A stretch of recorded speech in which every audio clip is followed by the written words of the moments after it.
Welcome back friends, मैं आप लोग का दोस्त आकाश। आज के इस वीडियो में क्लास 12 का बुक कीपिंग एंड अकाउंटेंसी का चैप्टर नंबर फर्स्ट का लेक्चर नंबर 2 है। ओके, इसमें हम लोग सीखने वाले ऑल फॉर्मेट। आप लोग थंबनेल लिख के तो समझ गए होंगे। देखो, इसमें हम लोग सीखेंगे ट्रेडिंग अकाउंट का प्रोफार्मा क्या होता है, trading account, profit and loss account, balance sheet का हम इसमें प्रोफार्मा देखेंगे। तो चलिए स्टार्ट करते हैं। मैंने एक लेक्चर कल ऑलरेडी अपलोड किया था जिसमें मैंने आप लोग को गोल्डन रूल था बताया, कुछ बेसिक कॉन्सेप्ट। 2 मिनट दोस्तों मेरे को टाइम दो, उसको मैं आपको एक बार रिवाइज करवा देता हूँ। मेरे साथ बोलो, आप मोबाइल ही लेकर पकड़ के बोलो, मत अपना नोटबुक खोलो। क्या क्या बोलोगे? हाँ, ऐसे करो। अकाउंट के दो type, personal account, impersonal account. Personal account के 3 टाइप्स होते हैं, artificial person account, representative person account, natural person account. और इम्पर्सनल अकाउंट के 2 टाइप्स कौन कौन से होते हैं friends?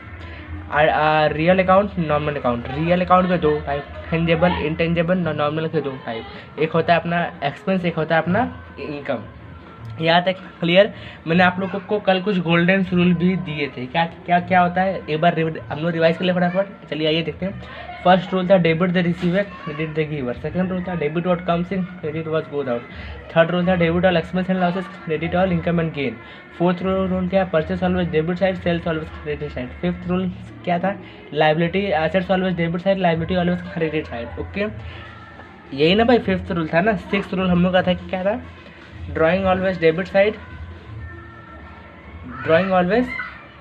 Capital always credit side. Seventh rule हम लोग का था sales return always debit side, purchase return always credit side. मुझे उम्मीद है कि यही सारे रूल्स थे।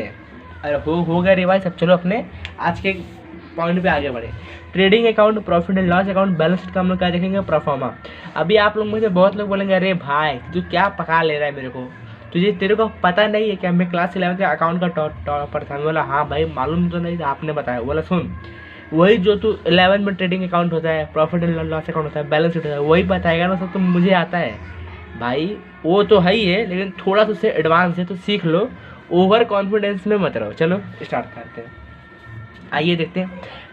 मैं आप लोग को कल एक था बोला कि जिसको अकाउंट का ए भी नहीं आता, अकाउंट का लास्ट चैप्टर खत्म होते होते वो अकाउंट में प्रो हो जाएगा।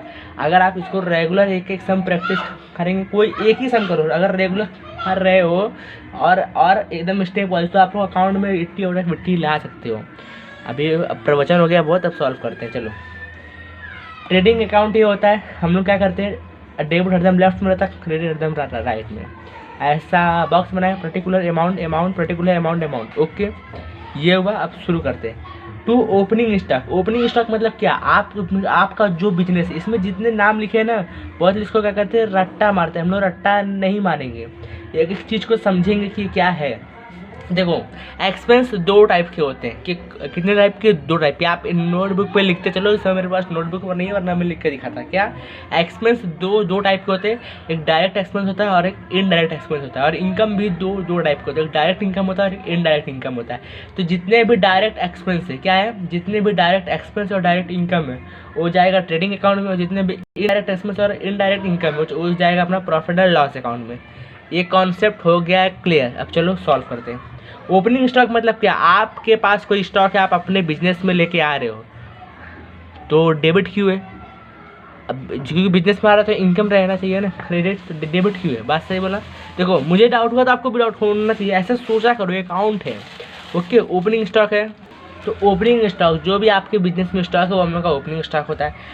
परचेस, सपोज हम लोग इस पूरे एग्जांपल को एक बिस्किट की कंपनी से समझेंगे। एक आपके पास बिस्किट की कंपनी है, आप बिस्किट अगर बनाना चाहते हो तो सबसे पहले आपको लगेगा आटा। तो आटा आप क्या करोगे? परचेस करोगे। तो आप परचेस की, आपके लिए एक्सपेंस हो तो डेबिट।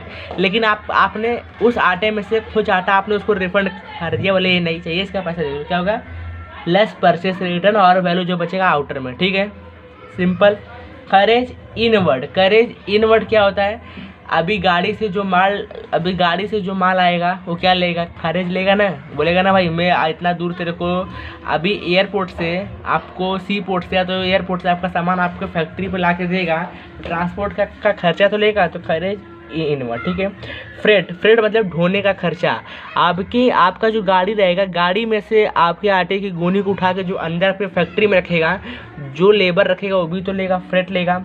तो अभी आप बोलोगे उसको तो हम लोग वेजेस बोलते हैं। भाई वेजेस का ही दूसरा नाम फ्रेट है और फ्रेट का ही पहला नाम वेजेस है। ओके, फिर डॉक चार्जेस, जो बड़ी बड़ी जो शिप होती है वो क्या करती है, अब बंदरगाह पे आके डॉक करती है। कहाँ पे, बंदरगाह, इंग्लिश में सी पोर्ट बोलते हैं उसको। वहाँ पे आके क्या करती है, डॉक करती है। तो वहाँ पे वो शिप डॉक करके अपना माल उतारती है, तो वो भी चार्ज आपको देना है। कस्टम ड्यूटी, आप अगर कोई भी गुड्स अनदर कंट्री से परचेस करोगे, मतलब फॉरेन कंट्री से आप परचेस करोगे, तो आपको कस्टम ड्यूटी टैक्स पे करना होता है। टू वेजेस पता ही है, मैन्युफैक्चरिंग वेजेस पता ही है, वेजेस रेट एक ही होता है। वेजेस एंड सैलरी पता ही है। इम्पोर्ट ड्यूटी, वही कस्टम ड्यूटी का दूसरा नाम इम्पोर्ट ड्यूटी होता है, ठीक है। कस्टम ड्यूटी, इम्पोर्ट ड्यूटी, आप गुड्स दूसरे से परचेस करें तो उसका इम्पोर्ट लगेगा, ओके। कोल, कुक, गैस, मोटी पावर, ऑयल, वाटर, गैस। आप आटे का बिस्किट बनाओगे तो वहाँ पे आपको क्या लगेगा पता है, आपको वहाँ पे पहली बात आपको फैक्ट्री में क्या चाहिए, लाइट चाहिए, कोयला चाहिए, उसकी जो बिस्किट बनाने की जो भट्टी होती है उसको मतलब एकदम हॉट टेम्परेचर पर रखने के लिए गैसेस लगेंगे, तो वो भी इधर ही जाएगा। रॉयल्टी ऑन परचेस प्रोडक्शन, आपकी रॉयल्टी होती है। प्राइमरी पैकिंग चार्जेस, आप बिस्किट्स को पैक करोगे तो उसका जो पहली पैकेट जो होगी पैक करोगे उसका भी एक्सपेंस। फैक्ट्री लाइटिंग, आपको फैक्ट्री में जो भी लाइट्स बिल आते हैं वो भी वही है। फैक्ट्री रेंट, आप जिस फैक्ट्री, आपको जो फैक्ट्री का रेंट रहेगा। फैक्ट्री इंश्योरेंस आपका है। वर्क मैनेजर सैलरी, आप अगर फैक्ट्री को हैंडल करने के लिए किसी मैनेजर को रखो तो आपको उसका मैनेजर सैलरी भी लगेगा, ठीक है। इतना कॉन्सेप्ट क्लियर है। बाजू सेल्स मतलब आपने गुड्स को बेच दिया, तो लेस होगा जो गुड्स रिटर्न हुआ, वही सब आप बेचे तो कुछ ना कुछ उसमें से रिटर्न आपको होना है, तो वो रिटर्न होगा तो वैल्यू आउटर में। गुड्स लॉस्ट बाय फायर, आपका गुड्स जल गया। गुड्स लॉस्ट बाय थेफ्ट, आपका गुड्स क्या हो गया, चोरी हो गया। तो कहाँ, ट्रेडिंग के credit. By goods distribute has free sample, आपने फ्री एडवर्टाइजमेंट कर दिया कि इधर ही जाएगा।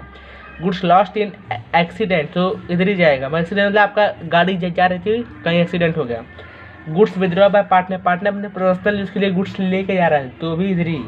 क्लोजिंग स्टॉक, पता है क्लोजिंग स्टॉक मतलब एंड ऑफ द ईयर में जो स्टॉक बचा है, जो आपके पास सेल नहीं हुआ, उसी को हम लोग बोलेंगे क्लोजिंग स्टॉक। अभी एक सारे मतलब तो मैं आपको बता दिया, ठीक है। सम सॉल्व करते समय आप दोनों तरफ पे देखेंगे कौन सा साइड ज़्यादा है। अगर आपको ये ज़्यादा लिखोगे तो दोनों तरफ लिखोगे, यहाँ पे मिल जाएगा ग्रॉस प्रॉफिट। अगर ये ज़्यादा है तो दोनों तरफ लिखोगे, यहाँ मिल जाएगा ग्रॉस लॉस। नहीं समझ में आया ग्रॉस प्रॉफिट कैसे मिला, ग्रॉस लॉस, जाने दो, टेंशन मत लो। जब प्रैक्टिकल प्रॉब्लम में परसों सॉल्व करूँगा ना, तो उसमें आप खुद ऑटोमेटिक चीज़ें समझते चले जाएंगे। ग्रॉस प्रॉफिट क्या है, ग्रॉस लॉस क्या है, net profit, net loss, okay, profit sharing ratio अपने आप समझते चले जाएंगे, उसका टेंशन मत लो। क्लोजिंग स्टॉक देख लिया।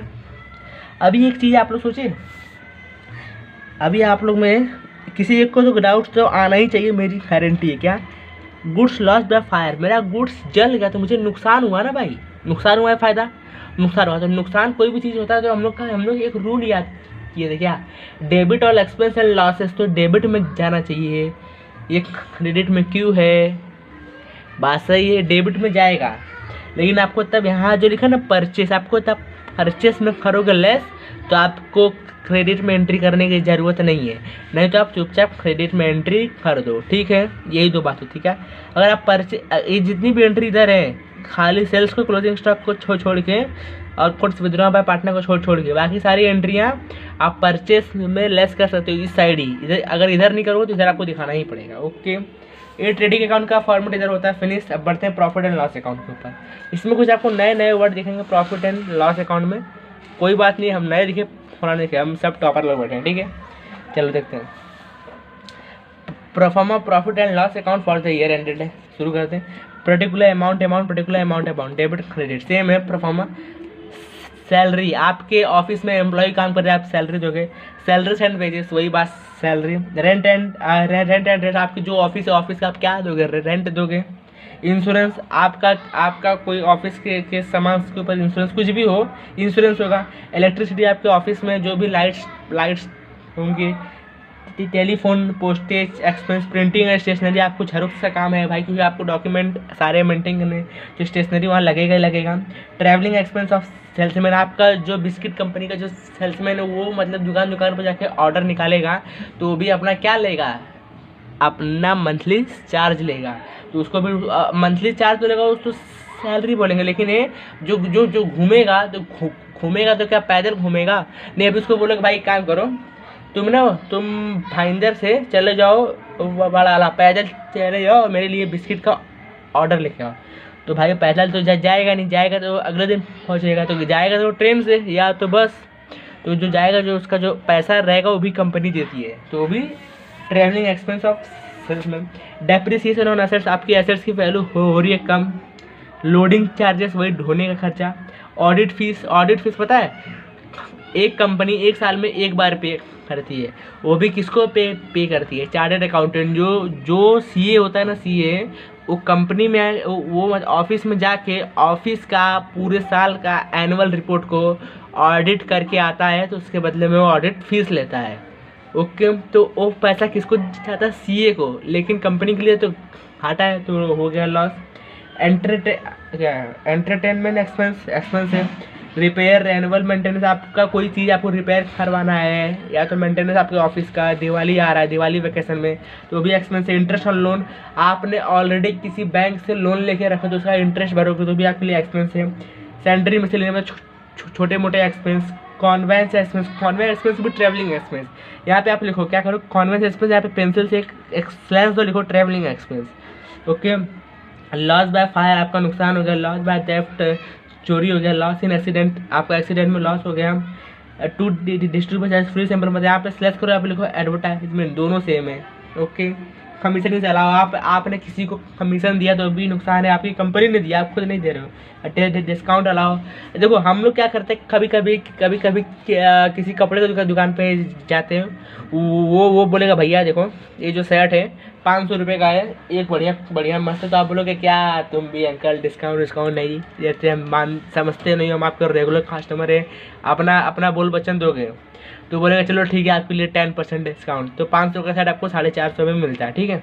लेकिन वो जो 50 रुपये का जो डिस्काउंट है वो तो उसके बिजनेस के लिए लॉस है ना, तो उसके अकाउंट में डेबिट में जाएगी, उसने डिस्काउंट अलाउ कर दिया, ठीक है।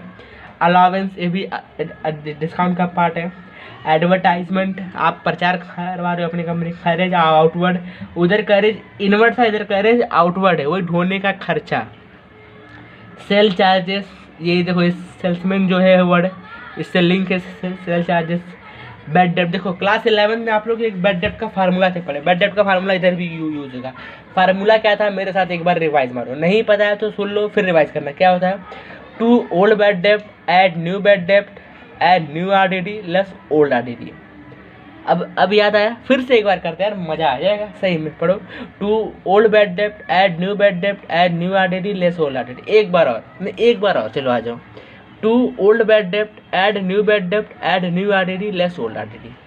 खत्म। अब आगे बढ़ते हैं। एक्सपोर्ट ड्यूटी, आपने ट्रेडिंग अकाउंट में क्या दिया, इंपोर्ट ड्यूटी। आप गुड्स दूसरे कंट्री से अपने में लेके आ रहे थे, परचेस कर रहे थे, तो आप यहाँ पे क्या कर रहे हो, इंडिया का माल कहाँ बेच रहे हो, अमेरिका में, तो आपका गुड्स इधर से जा रहा है, तो गवर्नमेंट आपको बोलेगी ए भाई सुन सुन सुन सुन सुन सुन सुन तू बहुत सारा निकला बे, बिना टैक्स दिए माल लेके भाग रुक लगाओ इसके ऊपर लगाओ एक्सपोर्ट ड्यूटी, तो आपको वही एक्सपोर्ट ड्यूटी वो आपसे ले लेता है।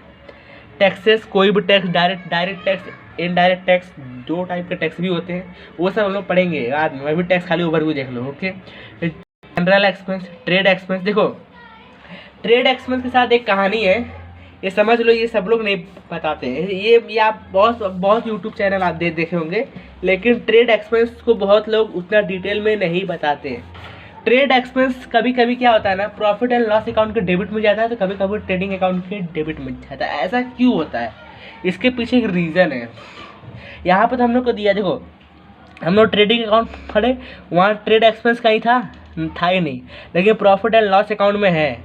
और आप हकीकत में जब आप अपना इलास्ट्रेशन सॉल्व करोगे ना, उसमें 1 से 2 सम ऐसे आएंगे कि जिसमें ट्रेड एक्सपेंस दिया हुए हैं, और उसमें कुछ केसेस में ट्रेड एक्सपेंस ट्रेडिंग अकाउंट के डेबिट में गया है, तो कुछ केसेस में trade expense profit and loss account के डेबिट में है। ऐसा क्यों, देखो जो ट्रेड एक्सपेंस है ना, ये कंडीशन के ऊपर फिक्स रहता है। जैसे ये जनरल एक्सपेंस है, देखो वैसे तो एक्सपेंस मेनी टाइप्स के होते हैं, लेकिन कभी भी अगर ट्रायल बैलेंस में, यह भी बात बहुत ध्यान से सुनना, कभी भी अगर ट्रायल बैलेंस में ट्रेड एक्सपेंस के साथ साथ, क्या बोल रहा हूँ, ट्रेड एक्सपेंस के साथ साथ general expense, sundry expense, miscellaneous expense, any types of expense अगर साथ में दिया होगा कोई भी, ऐसा नहीं कि सब रहना चाहिए, कोई भी रहे, general expense, sundry expense, miscellaneous expense, any types of expense trading expense के साथ दिया है तो उस कंडीशन में ट्रेड एक्सपेंस किधर जाएगा?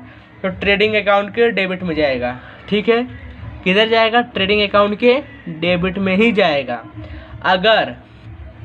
अगर खाली ट्रायल बैलेंस में आपको ट्रेड एक्सपेंस दिया, उसके अलावा कोई एक्सपेंस दिया ही नहीं है, तो उस कंडीशन में ट्रेड एक्सपेंस आपका प्रॉफिट एंड लॉस अकाउंट के डेबिट में जाएगा। ये बात एकदम सुन लेना, बहुत लोग भूल जाते हैं, खास करके बोर्ड के एग्ज़ाम में कभी कभी क्या होता है ना, अभी आपको 2017 की बात बता रहा हूँ, उसमें महाराष्ट्र बोर्ड ने क्या किया था, ट्रेड एक्सपेंस और मिसलेनियस एक्सपेंस दोनों एक साथ दिया था। तो क्या किए, बहुत लोगों ने trade expense profit and loss account को डेबिट में ढकेल दिए और उनका बैलेंस शीट टैली नहीं हुआ। क्यों नहीं हुआ? क्योंकि वो ट्रेड एक्सपेंस ट्रेडिंग अकाउंट के डेबिट में जाते हैं। जब आपका ग्रॉस प्रॉफिट ही रॉन्ग नहीं निकलेगा तो सीधी सी बात है, नेट प्रॉफिट रॉन्ग तो बैलेंस शीट रॉन्ग, उसका लाइबिलिटी साइड क्या हुआ? टैली ही नहीं हुआ। समझे ना? इसलिए छोटी छोटी चीज़ें हम लोग को अटका देती है, तो समझे रहो। लीगल चार्जेस, आपके कंपनी का कोई लॉयर है, आपका कंपनी का किसी कंपनी से झगड़ा हो गया, दूसरा कंपनी आपके ऊपर ब्लेम कर रहा है कि भाई ये बिस्किट बनाने का टेक्नोलॉजी मेरे से चोरी किया है और अपना चोरी छुपे बना के बेचता है, अपना प्रॉफिट कमाता है, लेकिन वो टेक्नोलॉजी मेरी है। तो आप बोलोगे नहीं, आप जाओगे कोर्ट में, तो आपको क्या पता, आपको लॉ के बारे में क्या पता, काला अक्षर भैंस बराबर।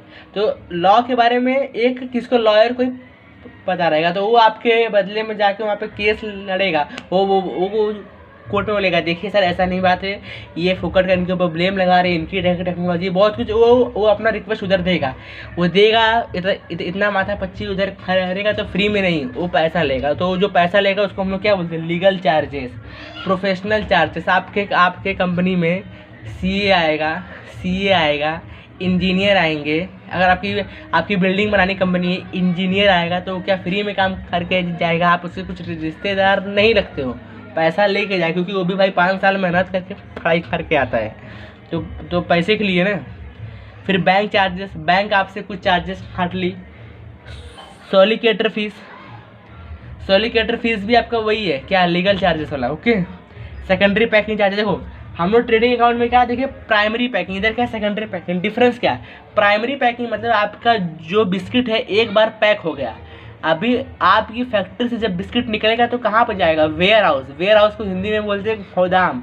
आपके गोदाम में जाके बिस्किट रखेगा, बाई चांस उसमें से 3-4 पैकेट के बिस्किट को चूहे ने काट सिर्फ पैकेट काट के 1-2 बिस्किट को मतलब खा लिए हैं, तो क्या आप 3 पैकेट के लिए दोबारा उस बिस्किट को बोलेंगे भाई इसको फैक्ट्री लेके जाओ, वहाँ से फिर पैक करके लेके आओ? ऐसा तो नहीं ना। तो वहाँ पे आप बोलोगे एक काम करो, इसका पैकेट निकालो, एक नया पैकेट लगा दो, तो उसी को बोलते हैं सेकेंडरी पैकिंग एक्सपेंस।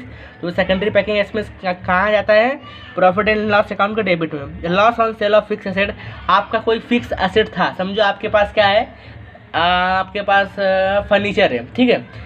उस फर्नीचर की जब आप खरीदे थे तो उसका कॉस्ट प्राइस था 38,000, अभी आप उसको बेच रहे हो 20,000 पे, तो आपको क्या है? 80,000 लॉस है। तो इस कंडीशन में ये भी डेबिट में ही जाएगा। फिर नेट प्रॉफिट ट्रांसफर टू है, ये तो बाद में हम लोग देखते हैं। इसका आप डेबिट साइड समझ गए होंगे, अब क्रेडिट साइड हम लोग समझते हैं। क्रेडिट साइड चलो आ जाओ। कमीशन रिसीव्ड, आपको कमीशन मिला। डिस्काउंट रिसीव्ड, आपको डिस्काउंट अर्न हुआ। वही वो सेट वाला एग्जांपल, अंकल क्या आप भी झगड़ा कर ले रहे हो, मेरे को 10% डिस्काउंट चाहिए, मैं आपको रेगुलर, तो आपको प्रॉफिट है। इंटरेस्ट रिसीव, आपको इंटरेस्ट मिला। डिविडेंड, देखो डिविडेंड क्या होता है? देखो बहुत बार क्या होता है ना, जब आप लोग इसी क्लास 12 में जब एक चैप्टर है, chapter number 8 issue of share पढ़ने जाओगे ना, वहाँ पर आपको डिविडेंड एक वर्ड दिखेगा, डिविडेंड दिखेगा, इंटरेस्ट दिखेगा। देखो कमीशन, डिविडेंड, डिस्काउंट, इंटरेस्ट, ये चारों वर्ड में बहुत लोग कंफ्यूज रहते हैं। इवन यहाँ तक कि 2023 के बोर्ड एग्जाम्स में भी पूछा था।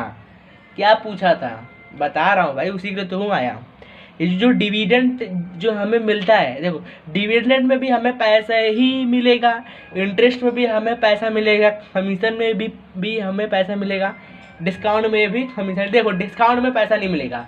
आप कोई सामान खरीद रहे हो, बोलेगा ठीक है भाई 5,000 का सामान है तो मुझे 4,000 दे जा, तो वहाँ पे उसने पैसा आपको नहीं दिया, उसका प्राइस कम कर दिया, बात अलग किया, ठीक है।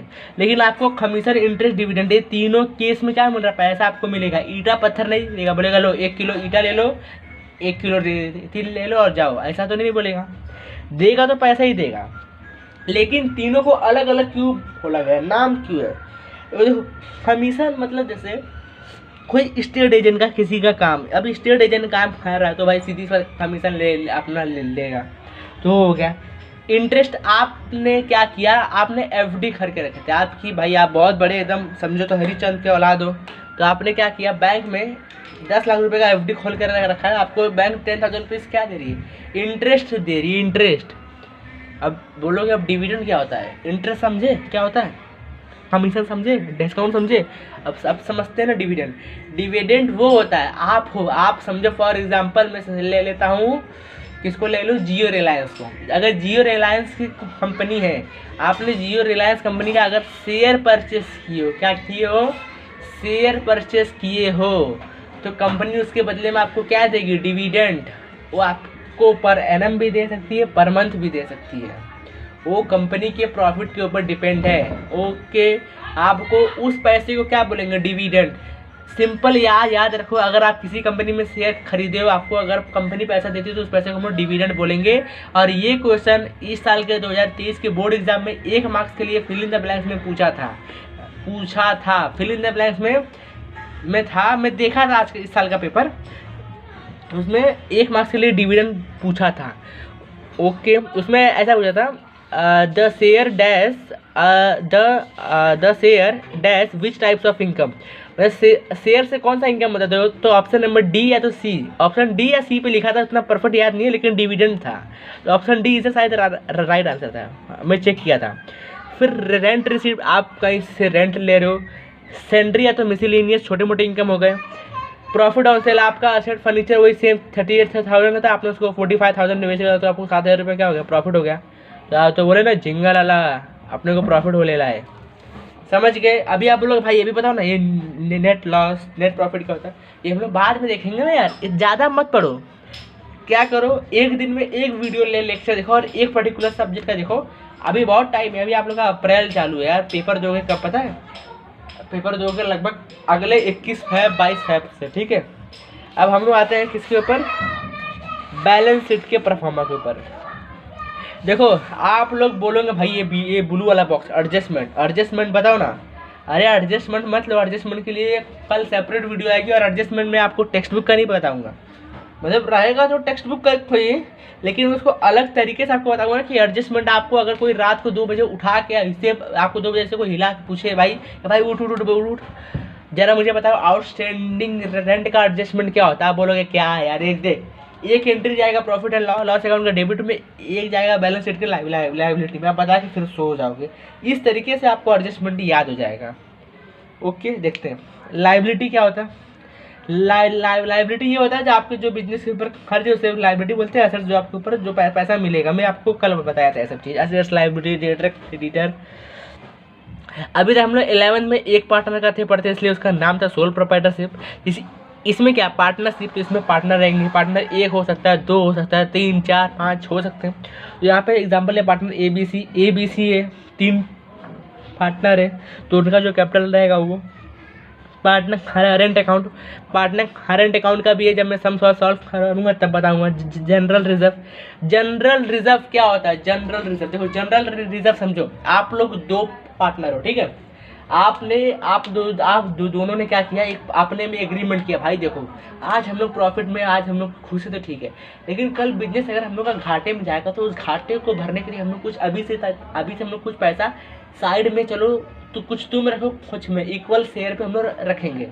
तो पार्टनर बोला हाँ भाई अच्छा विचार है, तो आप जो पैसा जो रखोगे ना साइड में कि अपने आप फ्यूचर के क्या करो, घाटे को भर सको, उसी पैसे को हम लोग बोलते हैं जनरल रिजर्व। उसी पैसे को हम लोग बोलते हैं जनरल रिजर्व। कहीं से भगवान स्पेशल पैसा नहीं देता, ये लो बेटा तुम रखो, वही पैसा है, ठीक है। प्रॉफिट एंड लॉस अकाउंट, अभी ये बोलोगे यार ये कहाँ से आ गया, लोन ऑन मोर्गेज। आप लोग लोन सुने होंगे, लेकिन एक मोर्गेज लोन भी होता है। बोलोगे ये कौन सा लोन होता है, देखो मोर्गेज लोन क्या होता है ना, आपकी समझो प्रॉपर्टी है, आपका एक घर है, उस घर की कीमत अप्रोक्सीमेटली 10 लाख रुपीज़ है।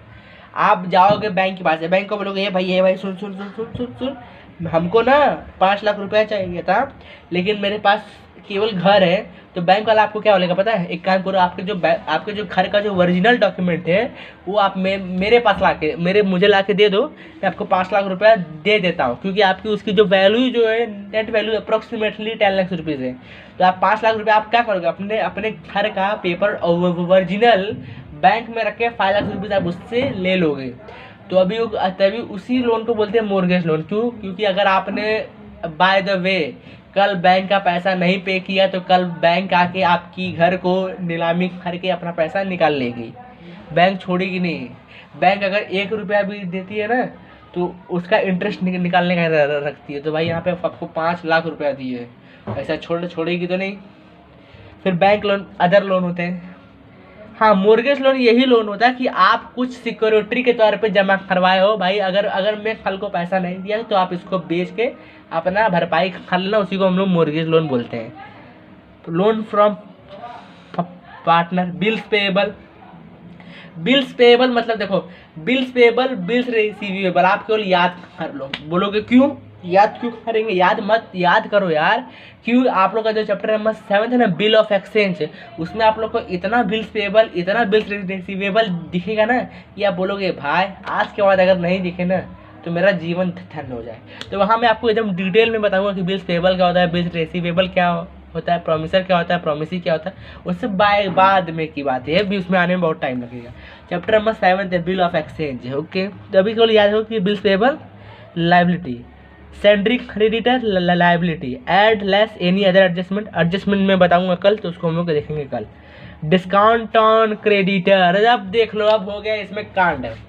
आप थे क्रेडिटर, आपको किसी को क्या देना है, 5,000 रुपये आपके ऊपर उधारी आप किसी को दोगे ना, तो आप क्या सामने वाले के लिए क्या क्रेडिटर नहीं, सामने वाला आपके लिए क्या क्रेडिटर।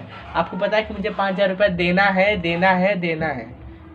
देखो डेटर क्रेडिटर कल फिर बताया था, आज फिर बताता हूँ। डेटर मतलब ये होता है जो आपको पैसा देगा, देने वाला। क्रेडिटर मतलब लोग लेने वाला, उल्टा है ना भाई, देने और लेने वाला, तो वही बात है। क्रेडिटर आपको किसी को 5,000 रुपया देना है, अब उसको 2 साल से दिए नहीं हो, सामने वाला बोलेगा भाई एक काम कर, आपके घर पे एक दिन 4 लोग को लेके आएगा, एकदम आपका कॉलर पकड़ेगा, बोलेगा एक काम कर तू 5,000 छोड़, मुझे आज ही दे, मुझे तू 2,000 दे, चल 2,000 दे, 3,000 रुपये तू रख ले। तो आप उसको 2,000 रुपये दोगे तो आपको 3,000 रुपये क्या हो गया, डिस्काउंट हो गया। आपको 3,000 रुपये देने की ज़रूरत है नहीं, तो आपके लिए क्या है, आपके लिए इनकम है। तो कहाँ जाएगा, प्रॉफिट एंड लॉस की एक एंट्री क्रेडिट में, और ये सेकंड एंट्री इधर लेस होगा सेंट्रिक क्रेडिटर में। असल में जो मैं अभी आपको जो बताया ये एडजस्टमेंट की एंट्री थी, इसको कल फिर से एक बार बताऊंगा तो उधर हम लोग समझ लेंगे। इनकम रिसीव्ड इन एडवांस, आपने काम नहीं किया लेकिन पैसा पहले ले। देखो कभी कभी क्या होता है, अगर आप किसी कंपनी में काम कर रहे हो, ठीक है, एम्प्लॉई आप हो, आपने क्या किया, आपको नेक्स्ट मंथ सैलरी मिलने वाली है, आपकी सैलरी 20,000 है, ठीक है। आपने इस महीने क्या बोला, सर एक काम करो, आपने ना जो मेरा 20,000 रुपये जो सैलरी ना, आप मुझे इस महीने दे दो, मुझे ना अपनी वाली को घुमाने ले जाना है, तो इसलिए सर दे दो। आप मैं काम तो कर ही रहा हूँ, तो बोलेंगे ठीक है ले बेटा, आपको 20,000 रुपये दे दिया, लेकिन आपने उसका 1 महीना काम किया क्या, ईमानदारी से बोलो, नहीं किया ना, आपने पहले ही 20,000 रुपये लेकर रख लिया, तो आपके लिए क्या हो गया, लाइबिलिटी हो गया। आप उसका अभी 1 महीने तक काम करोगे और बदले में आपको ठेंगा दे देगा, ठीक है। प्रोविजन फॉर टैक्सेस, इसको सिर्फ याद रखो, प्रोविजन फॉर टैक्सेस किधर जाता है, लाइबिलिटी। बोलोगे क्यों, मैं याद क्यों रखूँ भाई, अभी इसके आगे और अब जब एनपीओ से सॉल्व करेंगे ना तो उधर एकदम डिटेल में बताऊंगा, ठीक है। अब आ जाओ असेट्स में, वीडियो लंबा हो गया यार, चलो ठीक है। गुडविल इंटेंजिबल एसेट्स, इसमें आप ध्यान देखो, लैंड एंड बिल्डिंग एसेट्स से बेचोगे, plant and machinery assets, furniture सब कल बताया, furniture fix assets, equipment assets, motor van. इसमें कुछ देखो मुझे नया कुछ दिख रहा है, पेटेंट, ये भी कल मैंने था बताया, कुछ नया हाँ, इंश्योरेंस क्लेम दिखने नहीं रखा, इंश्योरेंस क्लेम रिसीवेबल, ये भी एसेट से आपको इंश्योरेंस मिलेगा, आप क्लेम किए तो मिलेगा। बिल्स रिसीवेबल, बिल्स पेबल हो जाएगा, बिल्स रिसीव उल्टा है। ओके, अगर कुछ असेट्स में कुछ नहीं है भाई, देखो इधर खाली असेट्स का नाम है, डेप्रिसिएशन है, सिंपल है, आप देख सकते हो। इसी के साथ हम लोग का balance sheet, profit and loss account, trading account के सारे परफॉर्मेंस का वीडियो होता है आज यहीं दी एंड। कुछ भी डाउट होगा, अगर इस छोटे से छोटे वर्ड का भी मीनिंग नहीं समझ में होगा, कमेंट बॉक्स में लिखना, मैं रिप्लाई जरूर दूंगा। और हाँ, specific bills payable, bills receivable क्या होता है नहीं पता है, मत टेंशन लो यार, मत टेंशन लो। जब हम लोग बिल ऑफ एक्सचेंज जब पढ़ेंगे ना, एकदम खोल के रख दूंगा कि बिल्स पेबल होता क्या है, ठीक है, उसका टेंशन लो मत, बताऊंगा जब समय आएगा। प्रोविजन फॉर टैक्सेस, मैंने 3 चीज़ नहीं बताया ना आपको, provision for taxes, bills payable, bills receivable. Provision for taxes बताऊंगा एनपीओ में, और बिल्स पेबल, बिल्स रिसीवेबल बताऊंगा बिल ऑफ एक्सचेंज में। ओके, कुछ डाउट होगा तो जरूर पूछना, मिलेंगे कल, उसमें हम सीखेंगे एडजस्टमेंट। तब तक के लिए जय हिंद।